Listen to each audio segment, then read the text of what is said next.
Buenas noches. Ahora seguimos con la clase de vasculitis y riñón. Siguiente. Los objetivos son comprender la relación entre las vasculitis sistémicas y el compromiso renal.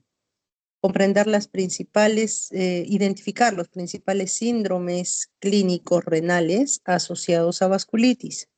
Definir qué es una vasculitis y clasificar las más relevantes con compromiso renal y describir los hallazgos clínicos y laboratoriales claves en el diagnóstico de vasculitis con compromiso renal. Siguiente. Empezamos con un caso clínico. Paciente mujer de 72 años con antecedente de hipertensión e hipotiroidismo.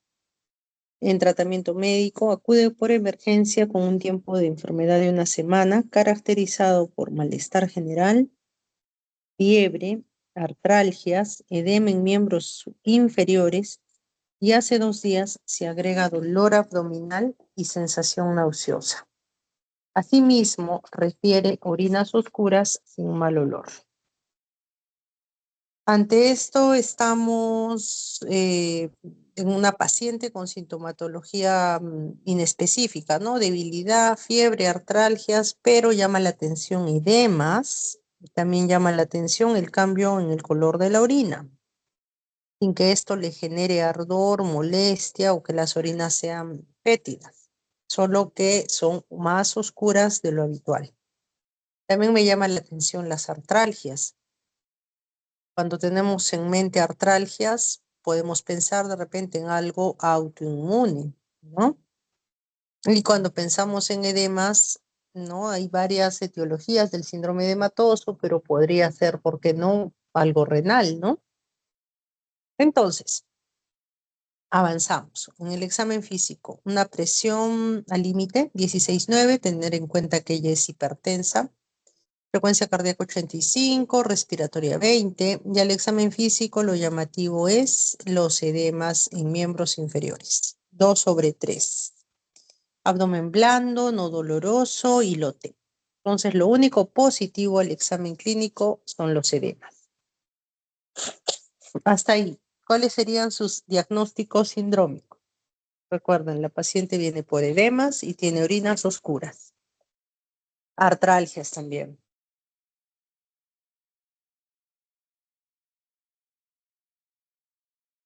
Síndrome edematoso. Muy bien, síndrome edematoso. ¿Qué otro síndrome hay?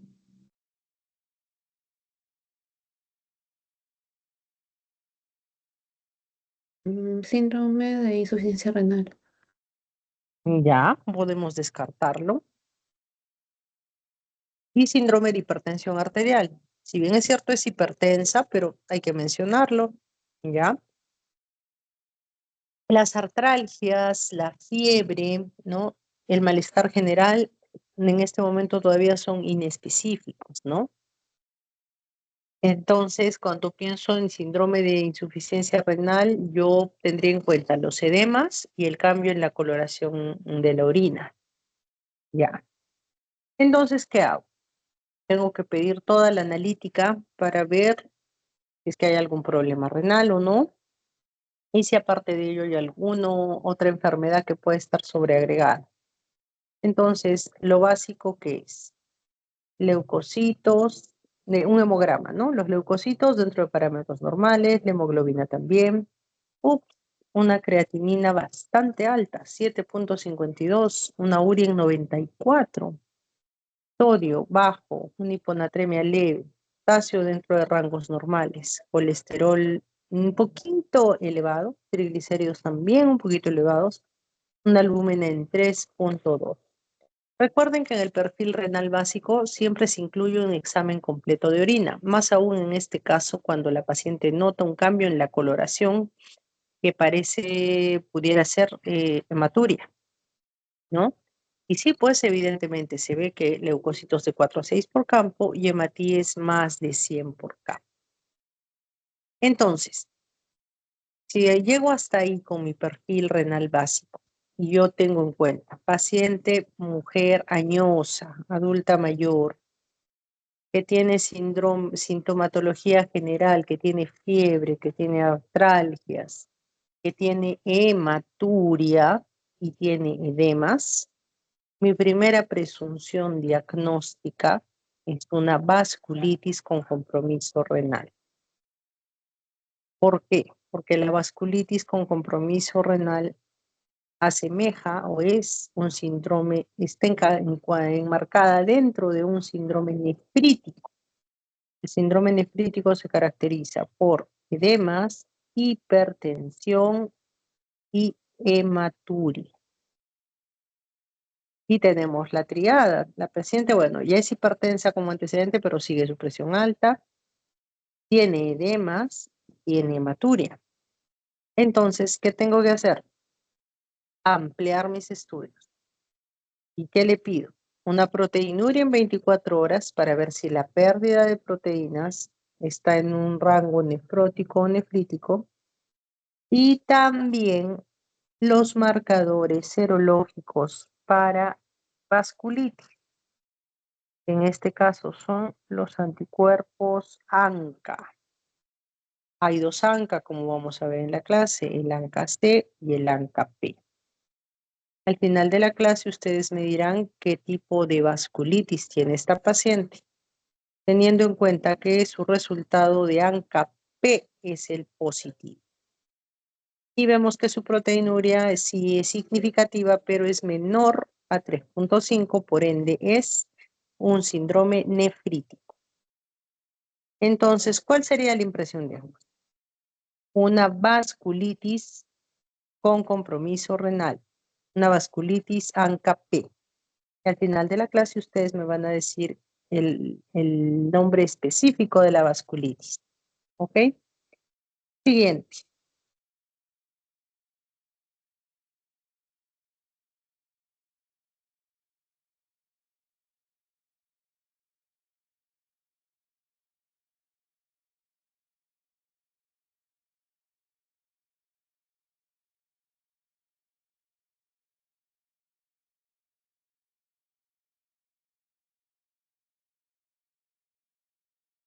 Introducción.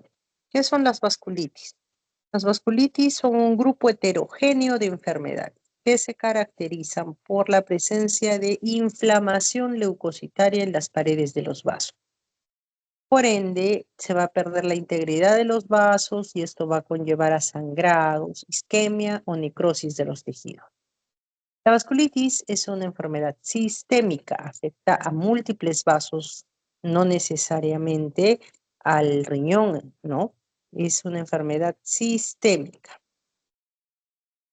Ahora, actualmente seguimos utilizando la clasificación de la Conferencia Internacional de Chapel Hill en 2012 para poder clasificarlos de acuerdo al tamaño de vaso, como vamos a ver más adelante. Ahora, para establecer el diagnóstico de vasculitis, es requisito fundamental una buena historia clínica y una anamnesis. Si en la anamnesis yo encuentro sintomatología o un cuadro compatible con esta enfermedad, con esta sola sospecha diagnóstica o clínica incluso, ya puedo hacer el diagnóstico. ¿Ya? Obviamente que si ya quiero confirmar, pido los anticuerpos e incluso una biopsia, que es el gold estándar. En algunos casos, el compromiso renal es silente, ¿no? Entonces, puede tener la paciente un síndrome nefrítico, pero no le llama la atención el cambio de coloración en la orina, no le llama la atención un poco de espuma en la orina, tiene hipertensión, pero no le causa cefalea ni molestias. Entonces, la paciente no avisa a tiempo, no acude a un establecimiento de salud, pero ya cuando el cuadro se hace aparatoso y está con edema generalizado y recién la hematuria se hace presente macroscópicamente y se presentan artralgias marcadas, o ya se agrega una falla renal y aparecen náuseas, vómitos, debilidad propios de la gastropatía urémica, ahí recién acuden a un hospital y lamentablemente pues ya llega el riñón con un estadio bastante avanzado de compromiso, incluso ya una RC, que muchas veces no puede revertirse, ¿no? Entonces, por eso es importante hacer un diagnóstico oportuno. Siguiente.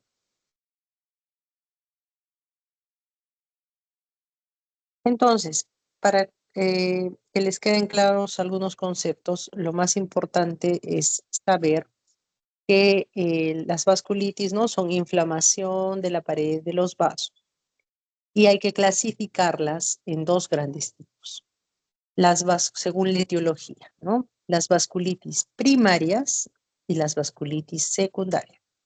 Las vasculitis primarias, como su nombre lo dice, son idiopáticas, o sea, la causa básica de injuria tisiolar es idiopática, ¿ya?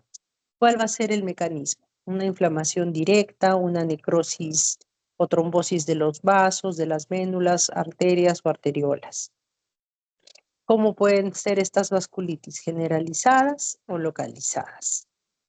Y el otro grupo de vasculitis por etiología son las vasculitis secundarias, que como su nombre lo dice, son secundarias o asociadas a una enfermedad de fondo o exposición. Por ejemplo, lupus, artritis reumatoide, infecciones, neoplasias, parvo. Todo ello puede desencadenar vasculitis secundarias. ¿Ok? Por eso, cuando estamos ante un paciente con sospecha de vasculitis, lo primero que se hace es descartar secundarismo. Entonces, ¿cómo descarto secundarismo? Pidiéndole las pruebas inmunológicas para lupus, para artritis, pidiendo marcadores serológicos por ejemplo, de hepatitis, de todas las hepatitis, sífilis, TORCH, VIH, ¿no?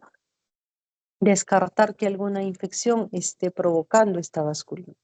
Y también algunas neoplasias, ¿no? O el uso de algún fármaco. Si vemos que todo esto sale negativo, ya estaríamos pensando en una vasculitis primaria. Y lo más óptimo cuando hay compromiso renal, pues es hacer una biopsia renal para saber el grado de afectación, ¿no? Y el pronóstico del riñón del paciente, ¿no? Si va a haber mejoría, si ya hay cronicidad, etc. Siguiente. Entonces acá está más o menos el gráfico de cómo es la clasificación de Chapel-Hill, de acuerdo al tipo de vaso. Entonces, vemos que hay las vasculitis de grandes vasos, como la arteritis de Takayasu, de células gigantes, de medianos vasos, ¿no? En la que se involucran las arterias viscerales, como la poliarteritis nodosa, enfermedad de Kawasaki, y las vasculitis de pequeños vasos, ¿ya? Estas de pequeños vasos son las más características del compromiso renal. Entonces, en esta clase nos vamos a abocar a las vasculitis de pequeños vasos, que son las que causan enfermedad renal, ¿no? Y vamos a ver que se subdividen en dos grupos, las que son asociadas a inmunocomplejos y las que son asociadas a los anticuerpos ANCA. Dentro de las que están asociadas a inmunocomplejos tenemos la enfermedad de Gott-Pasteur, la púrpura de Henoch-Schönlein y las crioglobulinémicas, que son en menor porcentaje. Las más comunes son las asociadas a ANCA. Y dentro de estas tenemos a las tres principales etiologías. La glomerulomatosis de Wegener, la poliangeitis microscópica o PAM y la enfermedad de Char-Strauss. Siguiente.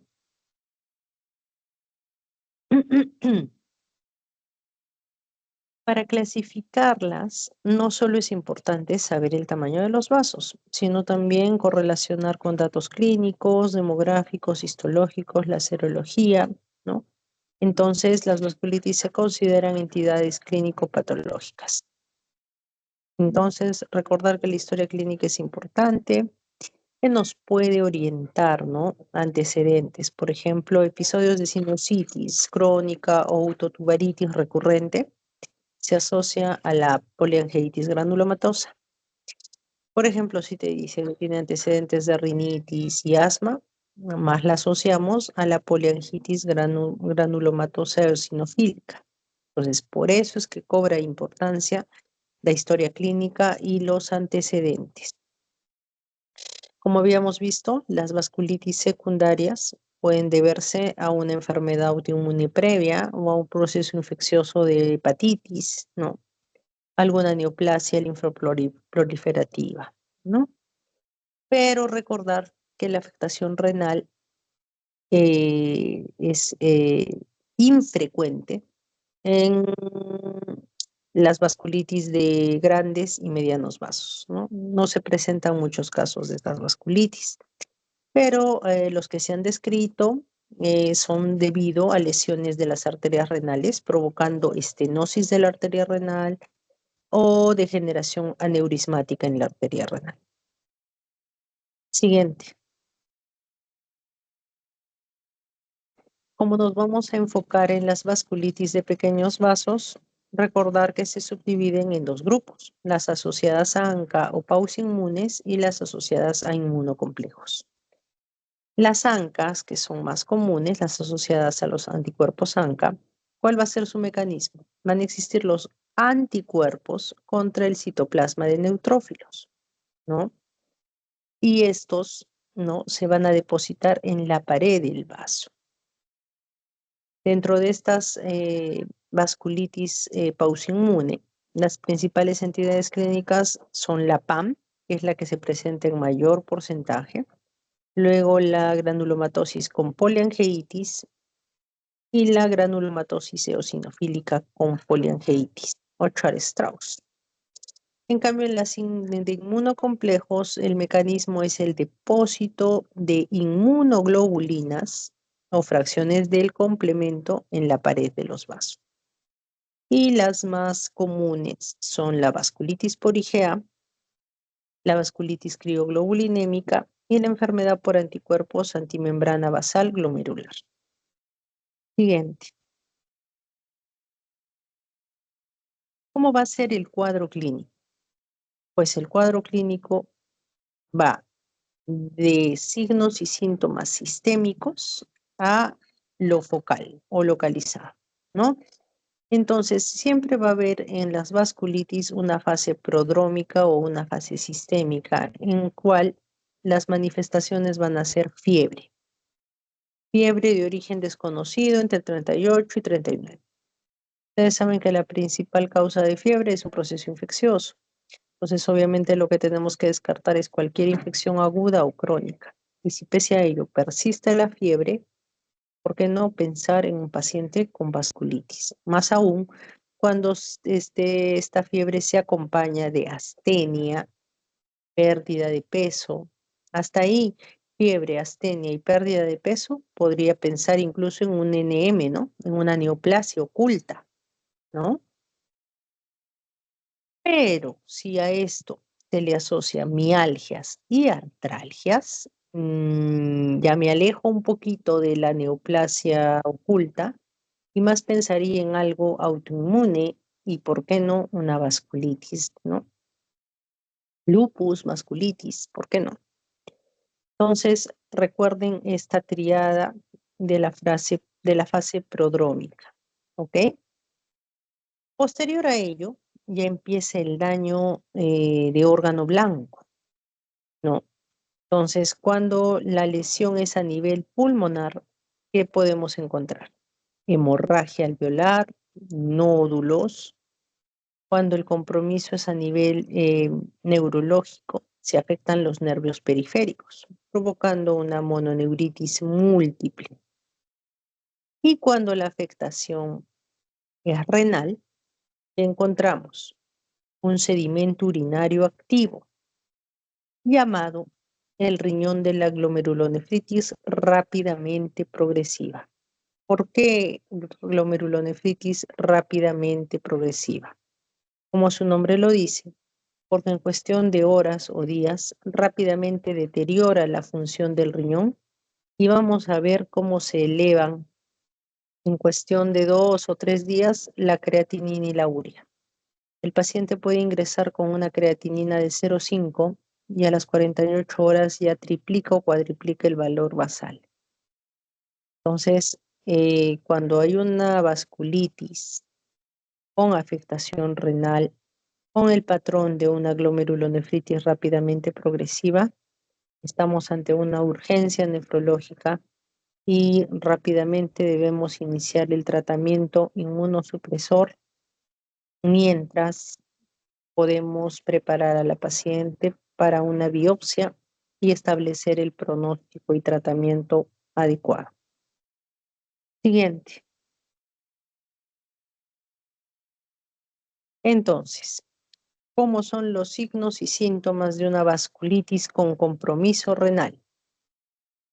Les decía, ¿no? El patrón de la glomerulonefritis rápidamente progresiva es un deterioro rápido, brusco, de la tasa de filtración glomerular en días o semanas. O sea, en días o semanas va a caer la tasa de filtración. ¿Y qué signos y síntomas encontramos? Encontramos un sedimento activo. ¿A qué se le llama un sedimento urinario activo? A la orina en la cual se encuentra hematuria microscópica, más de 50 hematíes por campo, eritrocitos dismórficos, ¿no? En su paso, ¿no? Los glóbulos rojos a través de estos, las lesiones, la inflamación que hay en la pared de los vasos, hace que los glóbulos rojos pierdan su forma, ¿no? Al tratar de atravesar muchas veces algunas obstrucciones, ¿no? Que pueden darse por toda esta inflamación que hay en los vasos. Y también encontramos cilindros hemáticos. A eso se llama un sedimento activo. Luego podemos encontrar proteinuria, pero ya saben que es una proteinuria en rango no nefrótico. También encontramos la falla renal aguda. Les decía que se eleva rápidamente urea y creatinina. Y también laboratorialmente podemos encontrar un complemento sérico normal.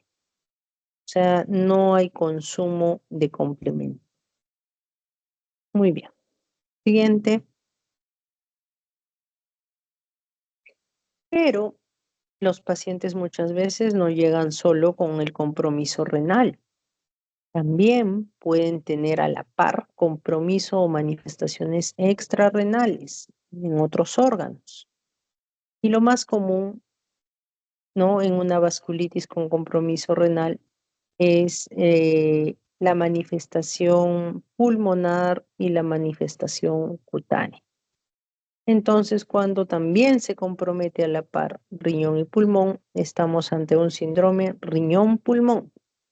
Entonces, ¿qué va a pasar a nivel pulmonar? Vamos a encontrar capilaritis pulmonar, ¿no? Que va a ser la causante de la hemorragia alveolar. El paciente clínicamente tiene disnea y un esputo sanguinolento rojo grosella. En la vía aérea superior se puede encontrar epistaxis, sinusitis, incluso nariz sencilla de montar, ¿no? Por destrucción del cartílago. Y cuando esta vasculitis renal va acompañada de compromiso cutáneo, se puede evidenciar la púrpura palpable, ¿no? Y otras lesiones como lívido reticularis, úlceras, nódulos, ¿no? Unas úlceras de difícil manejo que a veces no piensa o se enmascaran como una celulitis, ¿no? Y pese a darles curso de antibiótico, esas lesiones no mejoran, por el contrario, empeoran. Entonces, cuando hay este tipo de lesiones, hay que descartar que sea por vasculitis. Siguiente.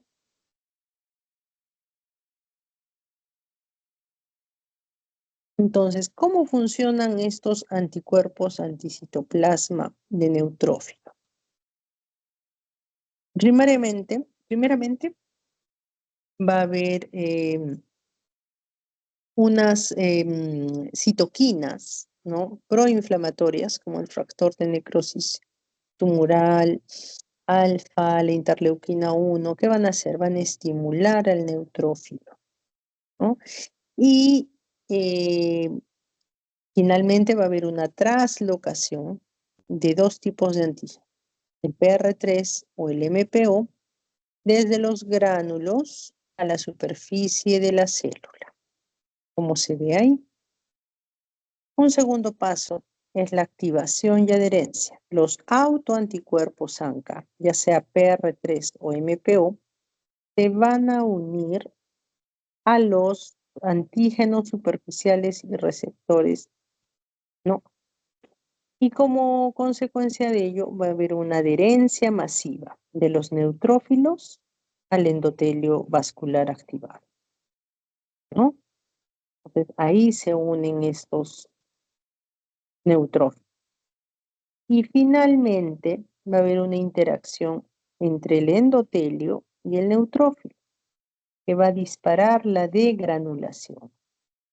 Como resultado va a haber una liberación de proteasas, de radicales libres y necrosis fibrinoide en el vaso, ¿no? Lo que se llama una capilaritis, inflamación del capilar, o una glomerulonefritis. Siguiente. Ahora, cuando hablamos de ANCA, les había dicho que hay dos tipos de ANCA, el ANCA-P y el ANCA-C.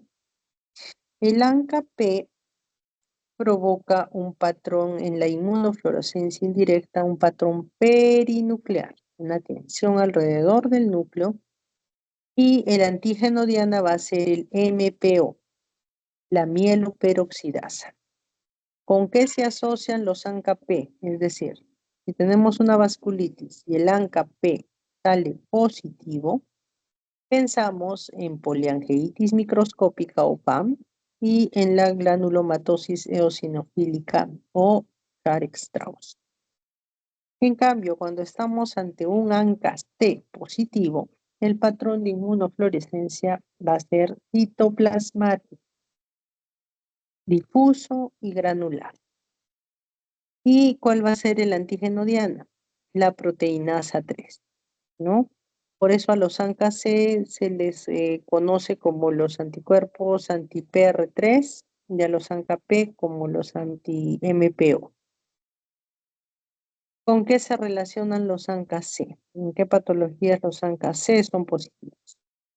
En la enfermedad de Wegener. Entonces ya saben, ¿no? Que los ANCAs son neutrófilos que liberan enzimas líticas que provocan inflamación endotelial y destrucción de los microvasos. Siguiente. Cuando hablamos de las vasculitis de pequeño vaso, ANCA positivo, vamos a tener tres principales cuadros clínicos, ¿no?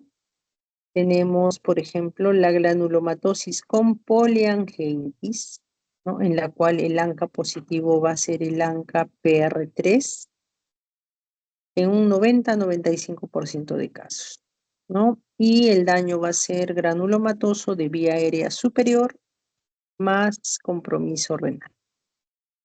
Otra entidad es la PAM, o poliangeitis microscópica, en el cual el ANCA positivo va a ser el MPO, va a ser el síndrome pulmón-riñón, pero sin lesiones granulomatosas. Y en tercer lugar tenemos el síndrome de Char-Strauss con predominio del ANCA-P, acompañado de asma severa, eosinofilia y granulomas. Y generalmente las tres pueden confluir o pueden estar enmarcadas dentro de una glomerulonefritis necrosante rápidamente progresiva pausinmune. Es la más aparatosa y la que rápidamente deteriora la función del riñón. en la que rápidamente creatinina y urea se van elevando. Siguiente. Aquí tenemos unos cuadritos donde se puede ver el cuadro clínico, ¿no? Los síntomas de cada una de las tres entidades de acuerdo a cada sistema afectado, ¿no? Siguiente. Ahora hablaremos de las principales entidades, ¿no? De la PAM, poliangiitis microscópica. ¿Qué hallazgos va a tener esta entidad? Primero, se va a presentar en edades avanzadas, alrededor de 60 a 70 años. La mayoría son ANCA-P positivo y es más frecuente en países mediterráneos.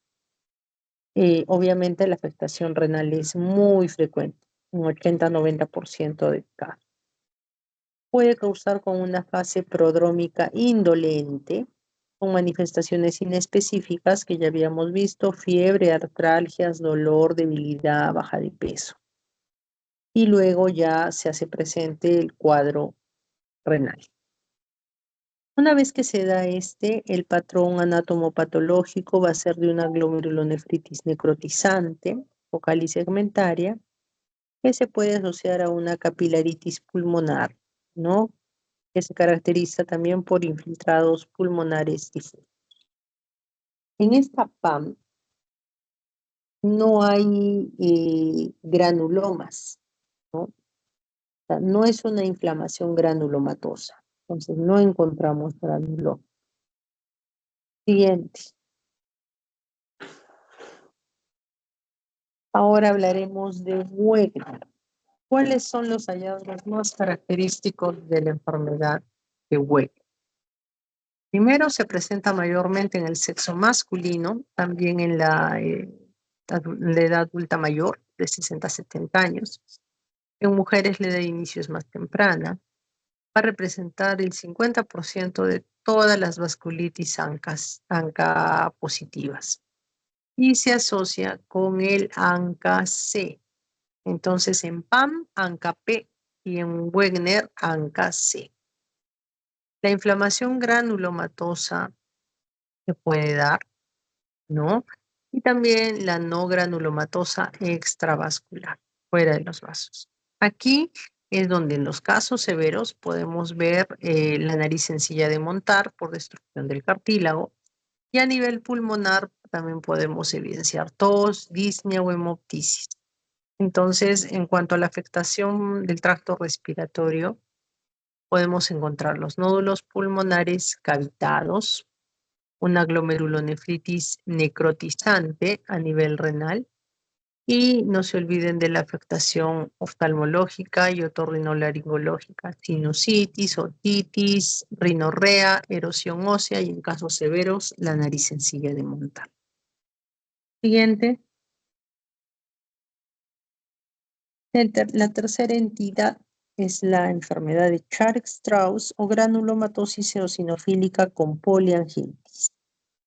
Se presenta en la edad media, alrededor de 50 años. El asma va a preceder a la vasculitis en meses o años. Va a ser una inflamación granulomatosa y no granulomatosa extravascular rica en eosinófilos. Y es la que tiene menor incidencia de afectación renal, alrededor de 20 a 40% de casos. Entonces, digamos que se asocia a asma de meses previos, eosinofilia, ¿no? Y a veces la presencia de pólipos nasales y orinitis, todo esto asociado a granulomas, ¿no? Extravasculares a nivel renal, ¿no? Vasculitis de pequeños y medianos vasos y eosinofilia tisular en una biopsia renal. Siguiente.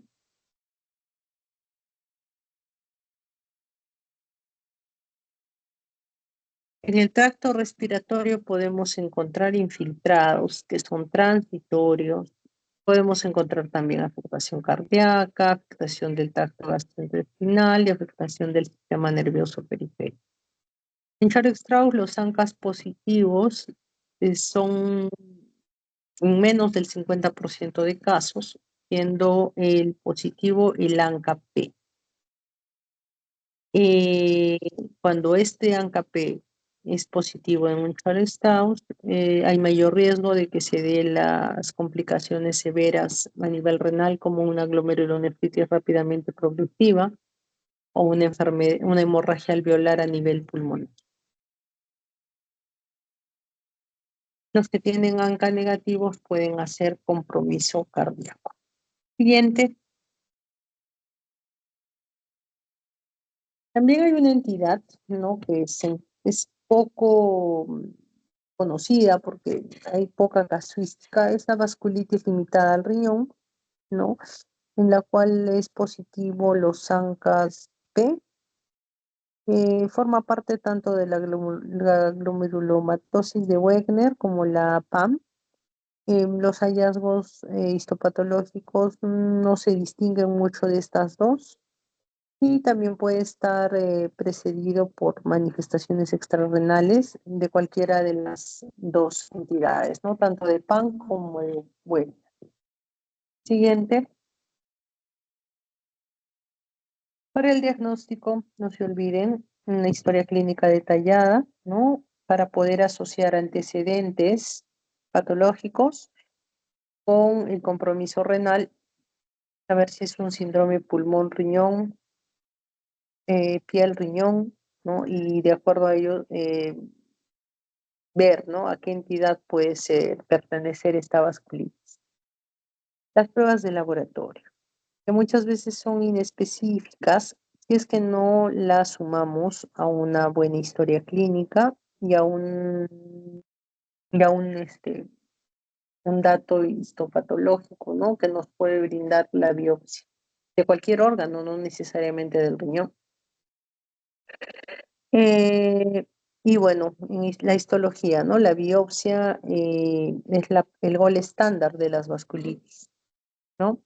Sin embargo, si por OV una biopsia nos sale negativa, pero el cuadro clínico es muy sugestivo de vasculitis, la biopsia no puede excluir el diagnóstico.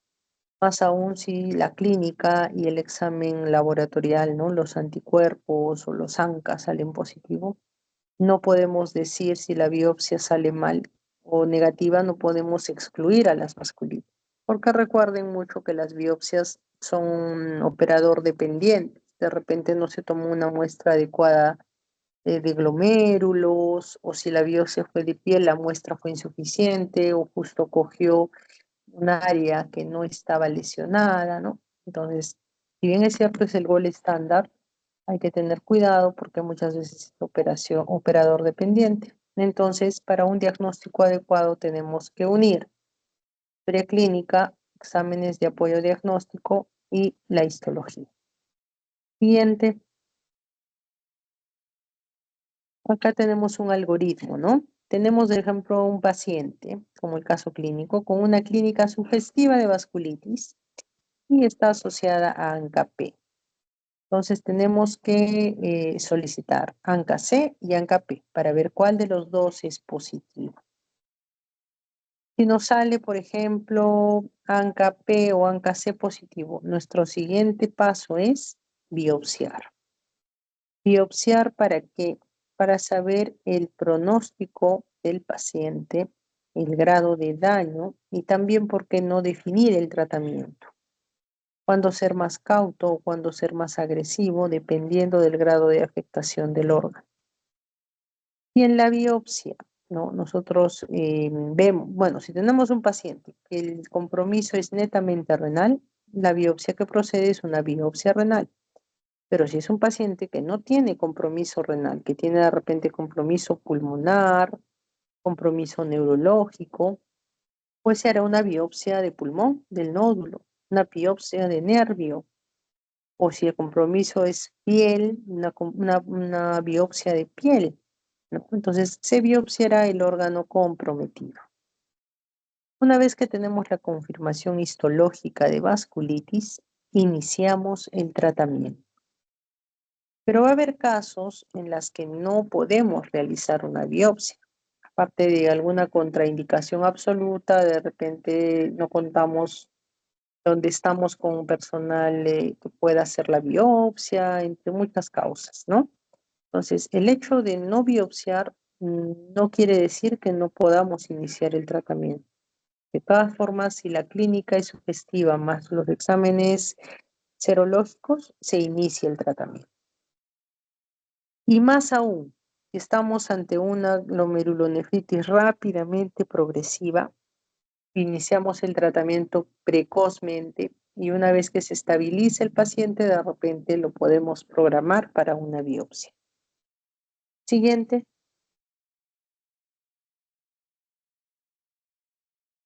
Ahora hablaremos rápidamente de las vasculitis de pequeño vaso, pero que son mediadas por inmunocomplejos, que son las que se encuentran en menor porcentaje, ¿no? Entonces, en estas vasculitis va a haber depósitos de inmunoglobulinas o de complemento en la pared de los vasos. Aquí tenemos 4 principales entidades. La enfermedad antimembrana basal glomerular, la vasculitis por IgA, la vasculitis anti-C1Q y las crioglobulinémicas. Siguiente. En cuanto a la antimembrana basal glomerular o enfermedad de Good-Pasteur, vamos a ver que hay anticuerpos circulantes contra la cadena alfa 3 del colágeno tipo 4. La afectación renal va a tener un patrón histológico de glomerulonefritis rápidamente progresiva. La presentación clínica va a ser pulmón-riñón. Va a haber hemorragia pulmonar, ¿no? Y también vamos a encontrar los síntomas generales, ¿no? Por ejemplo, fiebre, artralgias, malestar general, debilidad y baja de peso. ¿Qué podemos hacer para diagnosticarla? Solicitar los anticuerpos antimembrana basal glomerular y si no tuviéramos a la mano estos, una biopsia. Siguiente. Luego tenemos la vasculitis por IgA. Es la más frecuente en niños, ¿no? Pero ahora también hay muchos casos en adultos, ¿no? Tiene mayor predominancia en el sexo masculino. ¿Cuál es la tetrada característica de esta vasculitis? La púrpura palpable no trombocitopénica en miembros inferiores, las artralgias o artritis transitoria o migratoria, manifestaciones digestivas, hay dolor abdominal y afectación renal, ¿no? Una hematuria microscópica es lo más llamativo. La proteinuria puede estar presente o no, pero en grado variable. Muy bien. Siguiente. Siguiente. Siguiente. Ya. La vasculitis crioglobulinémica, como su nombre lo dice, se da por unos anticuerpos que precipitan al frío. ¿Ya? La tríada de Meltzer, ¿no? Púrpura, artralgia y debilidad. El cuadro clínico, los síntomas generales, lesiones cutáneas como púrpura, úlcera, Raynaud, complicaciones musculoesqueléticas, ¿no? Artralgias, mialgias, neuropatía periférica, muy llamativa, y finalmente un compromiso renal, ¿no? Caracterizado por una hematuria microscópica con proteinuria. Siguiente. Bueno, entonces ya hemos terminado la clase. Espero que les haya quedado los conceptos más importantes y claros. He tratado de sintetizar las vasculitis, que sí, yo entiendo que es un poco complicado, pero he tratado de hacerlo lo más didáctico posible. A ver, ¿cuáles son los signos y síntomas renales en vasculitis? Obviamente, Hematuria hematuria, ¿qué más? puede disminuir también el filtrado glomerular. Muy bien, entonces eleva uricreatinina, ¿ya? Acuérdense, vasculitis sinónimo de nefrítico. Entonces, es un nefrítico más falla renal. Ya me dijiste la falla renal, ¿no? La caída de la tasa de filtración. Del nefrítico me dijiste la hematuria. ¿Qué más le falta para que sea nefrítico? Hipertensión. Proteinuria. Hipertensión y proteinuria. Una proteinuria en rango no nefrótico. ¿Ya? Muy bien. ¿Cuáles son los síntomas y signos extrarrenales más frecuentes?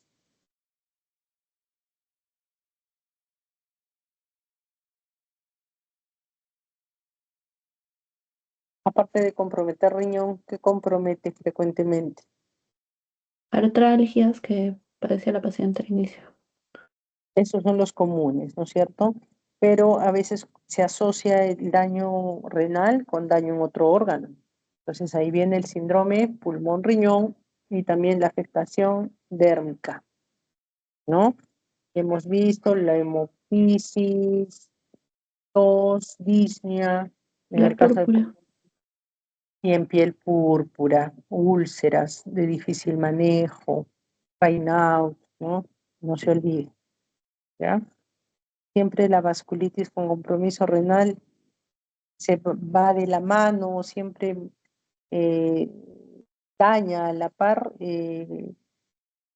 la vía respiratoria. Por eso había un grafiquito de un pulmoncito y al ladito su riñoncito, que van juntos, generalmente.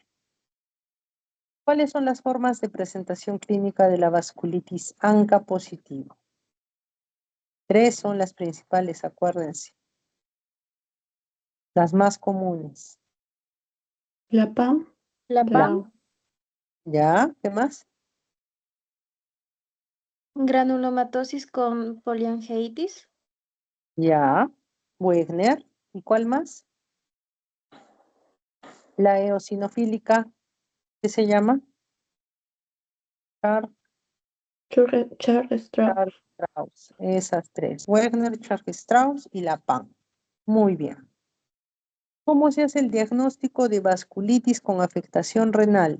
¿Cómo hago el diagnóstico? ¿Qué le pido? Examen de orina. Ya, muy bien. ¿Qué más? Serología. ¿Qué anticuerpos le pido?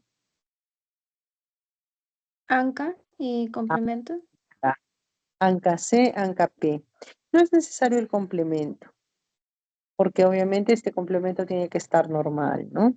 ANCA, ANCA C y ANCA P, para saber qué tipo es, qué patrón de ANCA tiene, ¿ya?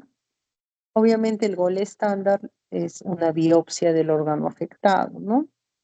Si puedo y tengo la posibilidad, una biopsia renal. Si no los ANCA, el examen de orina, la proteinuria es importante.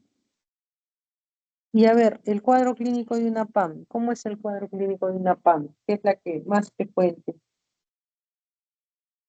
¿A qué edad se presenta? ¿Qué sexo? ¿Qué raza? ¿Qué patrón? ¿Qué anticuerpo es positivo?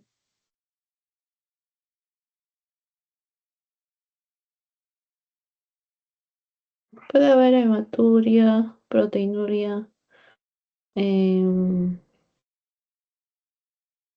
Puede haber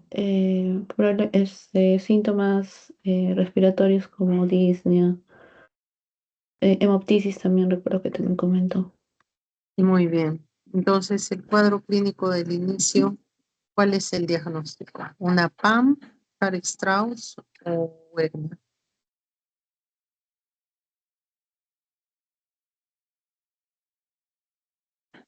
Es muy importante saber qué tipo de ANCA es positivo, el P o el P. Es una PAM. PAM P. Bien, ¿por qué es una PAM? Dime. Es una PAM porque la paciente era mayor de 70, tenía hematuria, tenía también las artralgias, tenía la presión alta, estaba edematizada. La urea también la tenía Ya, elevada. ¿cuáles eran los ANCA positivos? ¿Qué tipo? ¿El C, el P? El P. ANCA P. Ajá, y Ancape va con una pan. Ujú. Muy bien, chicos. ¿Alguna pregunta?